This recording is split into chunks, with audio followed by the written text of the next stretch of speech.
What's up, dog? Your boy here just turned $11 into $8,000 in just 1 week playing poker. And this is how. So in poker, there's these things called satellites. And satellites are these baby tournaments you can play in to get you into the bigger ones. And I started with this $11 satellite. And if you win that, you get into the $110 satellite. And guess what? I won that thing. So now that I'm in the $110 satellite, I'm playing to get into the $1,100 satellite. And guess what? I won that thing too, which leads us here. We're currently in the $1,100 satellite, where first and second place get $10,000 seats to the WPT Prime Championship event.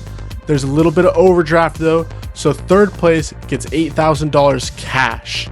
Fourth place gets nothing.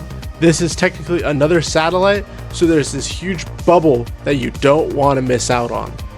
With all of that out of the way, let's jump right into the action.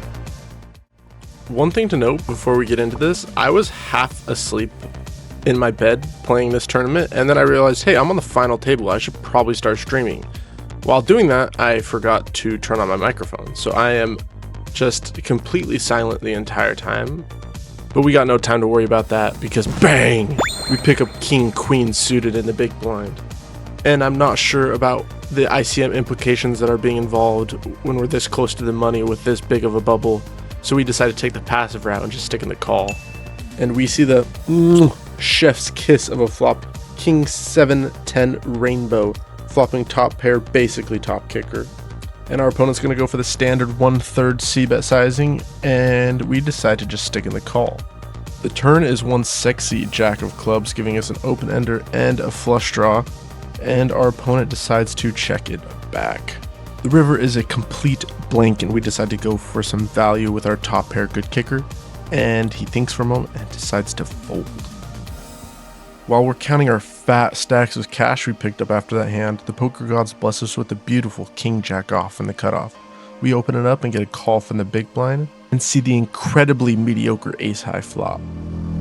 And unexpectedly, he goes all in.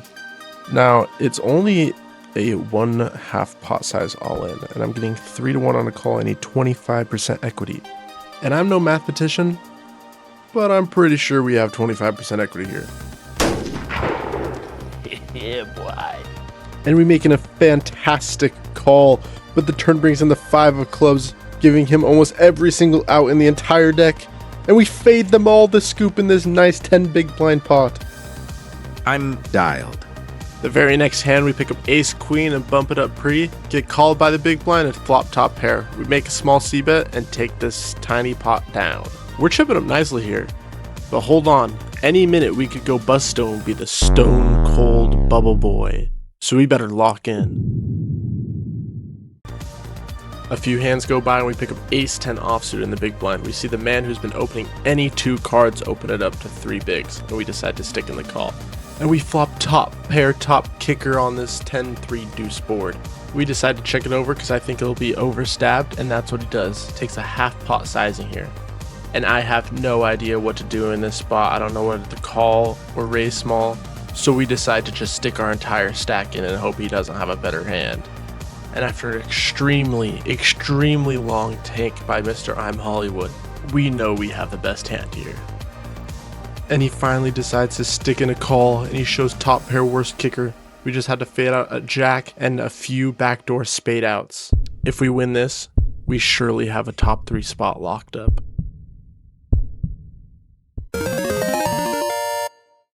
Claps, let's go, baby, let's go. Let's go, baby is right. And after securing that massive pot, we're up there with the big dogs and just have to wait for this baby stack to bust out now. And while my dumbass is on my phone asking for advice how to play these final table hardcore ICM spots, we see this hand start unraveling where the button opens it up and Craig rips it all in and the button calls. And we can see Craig's a massive favorite here with his queens. But remember, we want Craig to bust here, so we're sweating out for the ace jack to win this one so we can scoop this nice pay jump. And we see the amazing ace of diamonds on the turn and a brick river to seal that man's fate, and we lock a $8,000 third place pay jump. But remember, we're still battling because first and second get that $12,000 package to the WPT Championship. So we still gotta fight for a pay jump. Now back to the action, just a few hands go by after knocking out that last player, and we pick up Ace King off.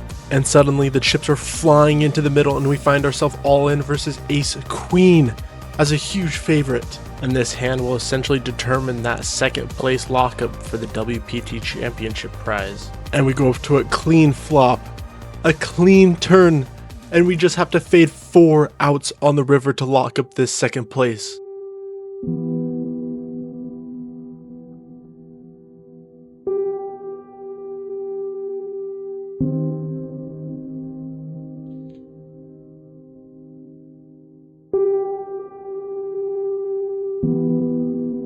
This is so sick. This is so sick.